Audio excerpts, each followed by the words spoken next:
Have you seen the size of these chalky nut clusters? Of course. I designed them. New chocolate and nut clusters from Gino Ginelli. Marie Claire is made up of millions of voices. I base my career on other people's talents. My team have to travel at a moment's notice. Not only can we report about what's going on in the world, but maybe do something about it. If you give someone an American Express corporate card, you're giving them freedom and security. It's a convenient tool you'd be daft not to use in business. The American Express corporate card, used by sensible businesses everywhere. Now there's a completely new dimension to achieving healthy and beautiful skin. Nivea Visage Optimal. A unique and exclusive formula delivering rapid and continuous moisturization, and it's vitamin-enriched. Nivea Visage Optimal provides long-lasting moisturization all day long, day after day. Exclusively from Nivea Visage. If you're looking for a used car, let your Rover dealer look for you. He has immediate access to a wide variety of quality used Rovers. He'll find the model you want with the features you want, and he'll ensure it's been checked and approved by a specialist Rover inspector before you take delivery. At Rover dealers, we care enough to take all the worry out of acquiring a used car. Well, nearly all. Think of a tasty treat. Muller Light and Muller Rice, now down to only 25 pence each. Think Co-op, because we're always thinking of you.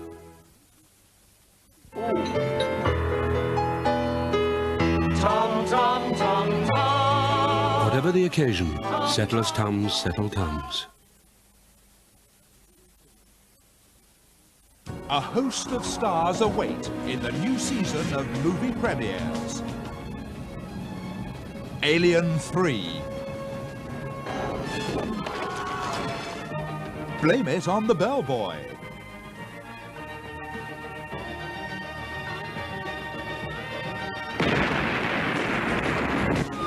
Lethal Weapon 3.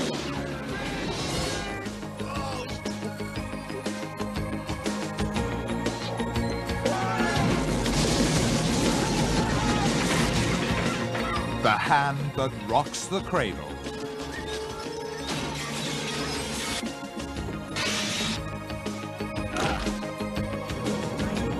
Double Impact.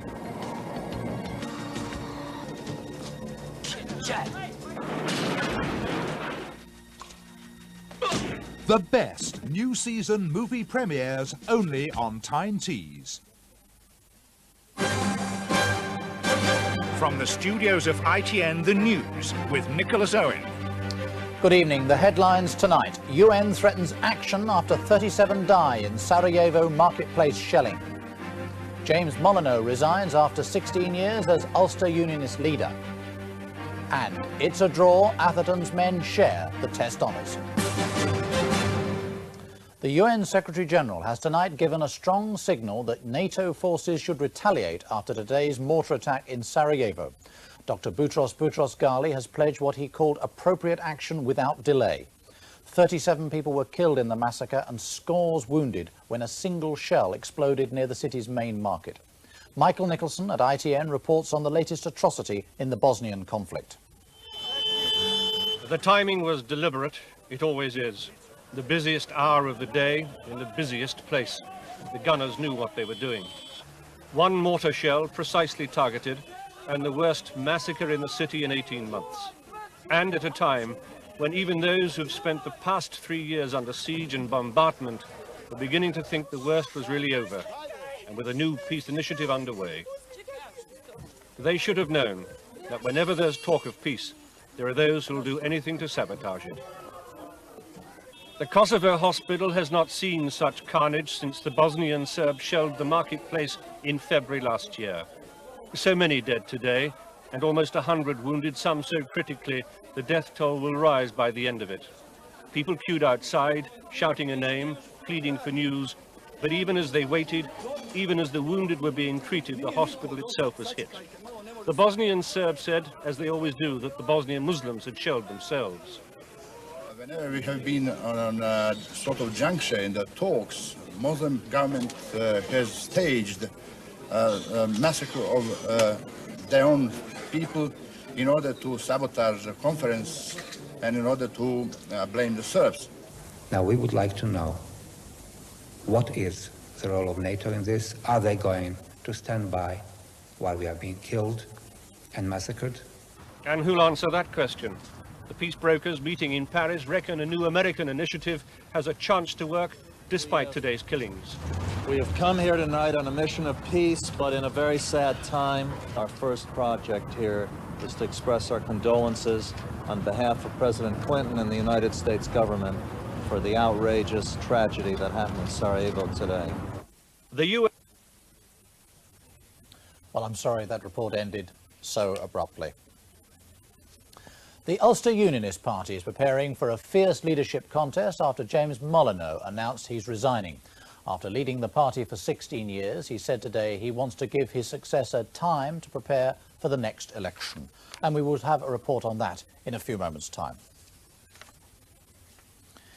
Scientists are trying to discover why the prototype of the first wave-powered electricity generator sank off the coast of Scotland.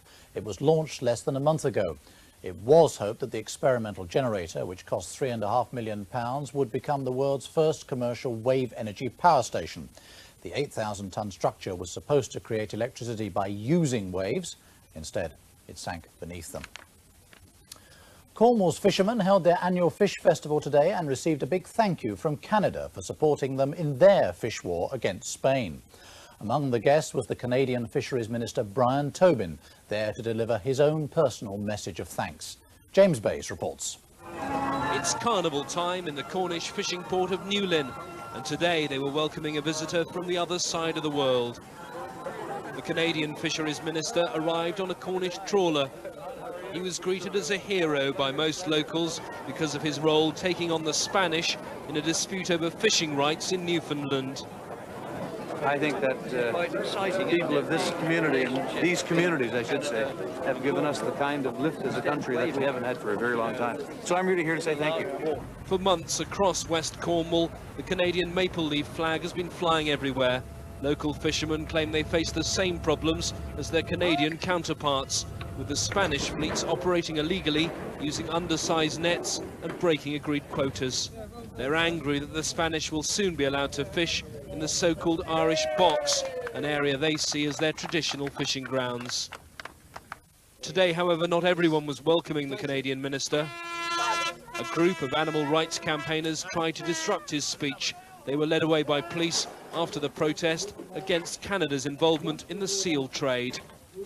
Now we return to the Ulster Unionist Party, which is preparing for a fierce leadership contest after James Molyneux announced he's resigning. He's led the party for 16 years. He said today he wants to give his successor time to prepare for the next general election. From Belfast, this report by John Irvine. Jim Molyneux's resignation statement was typically restrained. He was 75 yesterday and said he was stepping down to allow a new leader to prepare for a general election. There would be no further comment. He's been Ulster Unionist leader for 16 years. Jim Molyneux has served his country in war and peace now for a long period of time, indeed throughout his life, and I'm very sorry to see him going at this critical juncture. In a parliamentary career that began with his election as an MP in 1970, the two low points for Jim Molyneux have been his feelings of betrayal at the signing of the Anglo-Irish Agreement in 1985 and the publication of the joint framework document earlier this year. Recently, he has refused to lead his party into talks with Sinn Féin in advance of IRA disarmament. 4 MPs are likely to enter the contest to succeed him. Ken McGuinness or John Taylor could be regarded as Liberals, more likely to talk to Republicans and the Irish government. On the right wing of the party, Martin Smith or William Ross would probably follow the Molyneux line. The Ulster Unionist Party's ruling council will meet within the next 3 weeks to elect Jim Molyneux's successor. The direction in which he chooses to take the party is an unknown factor, with implications for a peace process already in danger of losing its way. John Irvine, ITN, at Unionist Party headquarters in Belfast. Attempts by the United Nations to repatriate thousands of Rwandan refugees from eastern Zaire have been hampered by grenade attacks and landmines. It's not known who's responsible, but the UN fears it will put off refugees already frightened to return home. Zaire has threatened to restart forced expulsions if further talks fail. A British travel agent, Michael Clark's, appeared in court in the Philippines accused of promoting child prostitution. Mr. Clark from Eastbourne has denied the charge and said the whole affair was a set-up. If convicted, he faces a prison sentence of 40 years. And forest fires have been sweeping across northern Portugal. Villagers joined hundreds of firefighters battling walls of flame up to 6 miles long. Arsonists have been blamed for starting similar fires earlier this month. Cricket, the final test match and the series have ended in a draw. England skipper Mike Atherton scored 95 to help fight off a fierce attack from the West Indian bowlers. Here's Ben Scotchbrook. From the start of play, England were looking for an honourable draw. The West Indies were looking to win. Jason Gallion added just 3 runs to his score before Stuart Williams caught him out at third slip. And Curtly Ambrose made short work of John Crawley, dismissing him just 12 balls later. England had the jitters, and suddenly the much-needed draw was looking far from certain. But Mike Atherton stood firm, scoring his half-century before lunch. And after lunch, the West Indies pace bowlers were hitting back, sometimes all too literally. Undeterred, the England skipper fought on until he edged the ball into the hands of Brown, missing his century by just 5 runs. But the captain's innings, together with a second 50 from Graham Hick, was enough.